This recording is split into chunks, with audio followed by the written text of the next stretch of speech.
In Rwanda, deep in the aftermath of the 1994 genocide, stood one of the most horrifying prisons in the world, Gitarama Prison. Originally built to hold just 400 inmates, it became a nightmare when over 7,000 prisoners were crammed inside its walls. The prison was not just overcrowded, it was hell on earth. There were no proper cells, no beds, not even enough space to lie down. Prisoners stood packed together in filthy courtyards, shoulder to shoulder, day and night. Many were barefoot, their feet rotting from constant contact with mud, human waste, and disease. Food was scarce, usually just one small portion of beans or maize a day. Water was dirty, infections spread quickly, and medical care was almost non-existent. Prisoners often died where they stood, and their bodies were carried out daily. But perhaps the most terrifying reality was survival itself. Reports revealed cases of cannibalism, starving inmates driven to unthinkable acts just to stay alive. Gitarama was less a prison and more a slow-motion massacre, where death became routine. Today, Gitarama remains infamous as a symbol of what happens when humanity abandons compassion. It is remembered as one of the deadliest and cruelest prisons in modern history.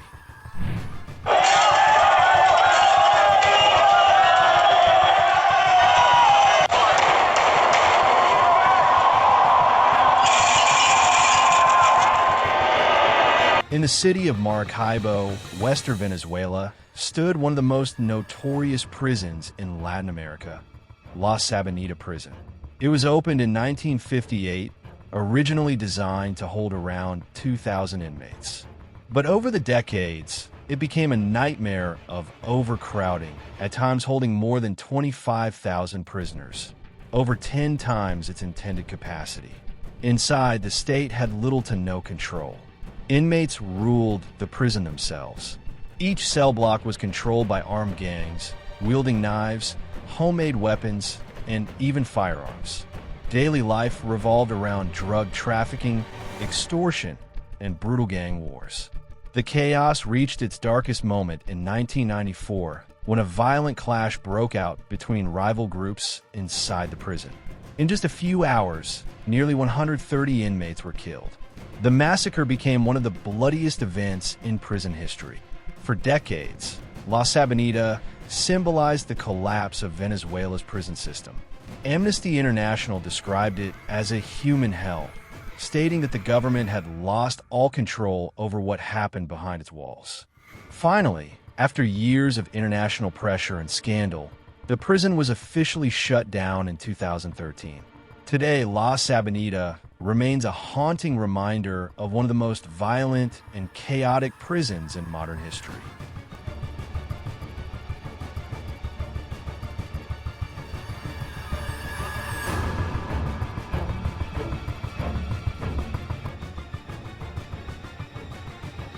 Perched on a lonely rock in the middle of San Francisco Bay, this fortress began as a military stronghold before transforming into one of America's most notorious federal prisons.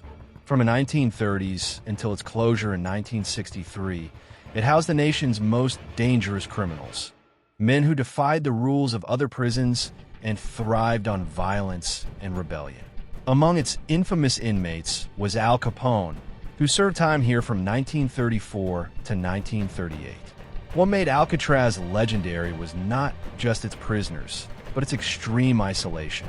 The prison sat atop a steep rock, surrounded by icy waters and deadly currents, making escape seem impossible. Inside, there were 378 cells, including 42 reserved for solitary confinement. The most famous escape attempt came in 1962.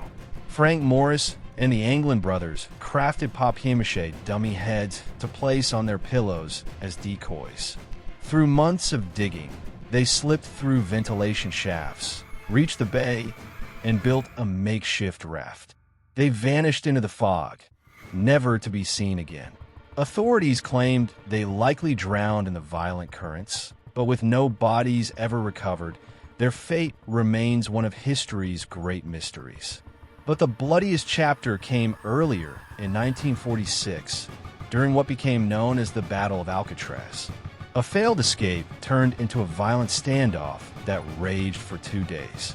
The prison echoed with gunfire, screams, and the clanging of steel doors. By the end, 2 guards were dead, 3 inmates were killed, and 2 more were later executed. Alcatraz remains etched in history, not only as a prison of iron and stone, but as a place of desperation, defiance, and legends that refuse to die.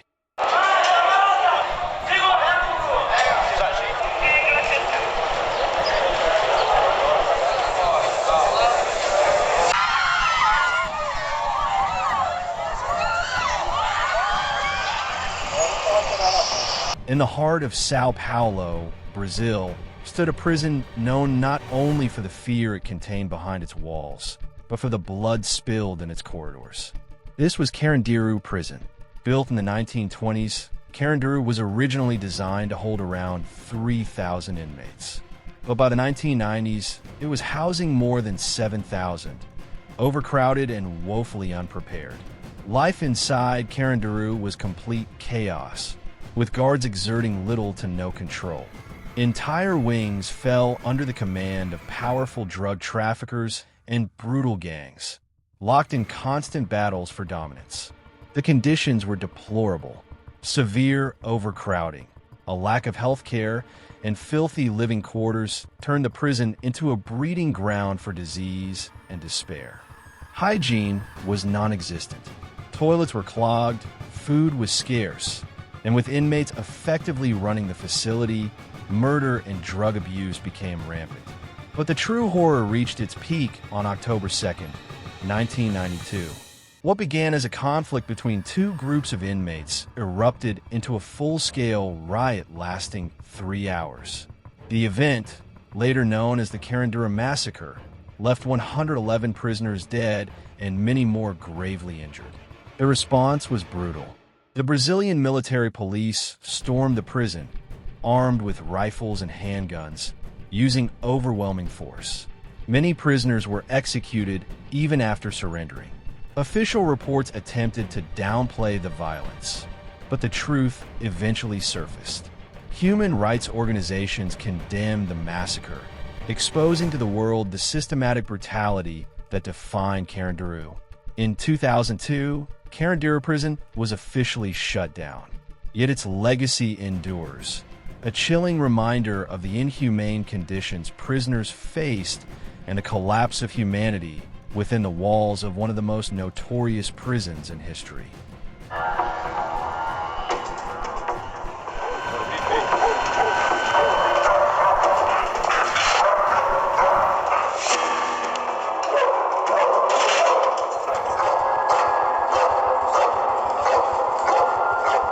On the border between Russia and Kazakhstan stands one of the most dangerous and oldest prisons in the world, Black Dolphin Prison.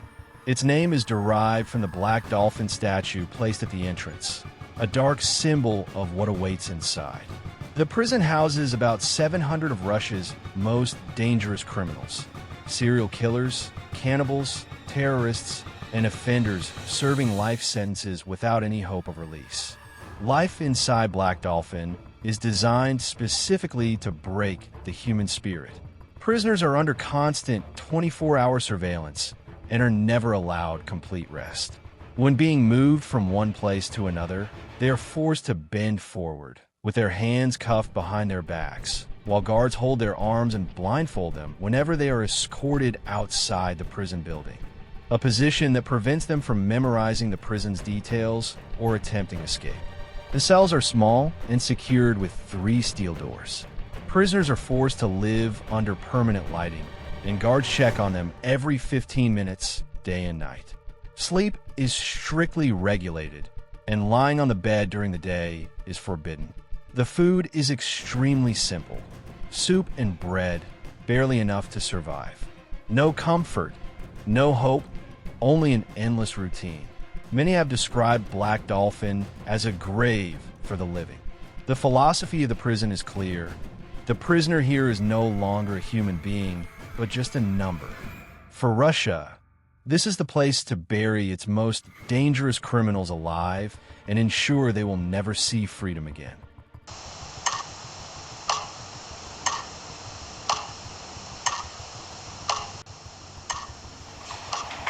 Deep in the rugged mountains of Colorado, far from the outside world, stands a fortress that many call hell on earth.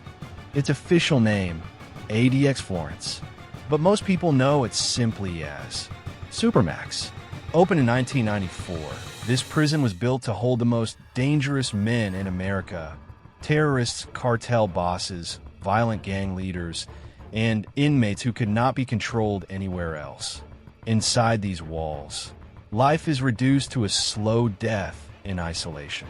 Each prisoner spends 23 hours a day locked inside a concrete cell no larger than a bathroom, about 2 by 3 meters.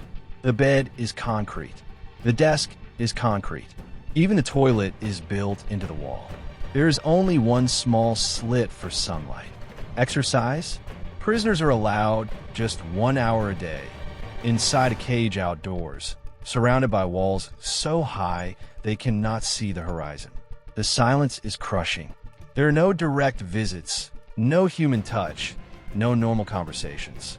The only voices they hear are the commands of guards, filtered through steel doors. Who lives here? Some of the most infamous names in modern history. Zacarias Moussaoui, the so-called 20th hijacker of 9/11. Joaquin El Chapo Guzman, the Mexican drug lord. Domestic terrorists, bombers, and violent cartel leaders. But Supermax is more than a prison. It is a machine of control. Every detail, from the concrete architecture to the sensory deprivation, is designed with psychological precision. The goal: to break down a human being until time, freedom, and identity no longer exist. Surveillance never stops. Cameras monitor every move. Doors are controlled electronically from afar. And guards are trained to handle the most dangerous of men with zero risk. Here, escape is impossible. Resistance is pointless. And over time, even the strongest minds collapse. Some prisoners lose their sanity. Others attempt suicide, because no matter how powerful, no human can endure a life of silence and concrete walls forever. In this video, we explored some of the world's most dangerous and brutal prisons. Yet, many more terrifying prisons still exist today. If this topic intrigued you, share your thoughts in the comments and tell us which prisons you believe are the most brutal. And don't forget to subscribe for upcoming episodes.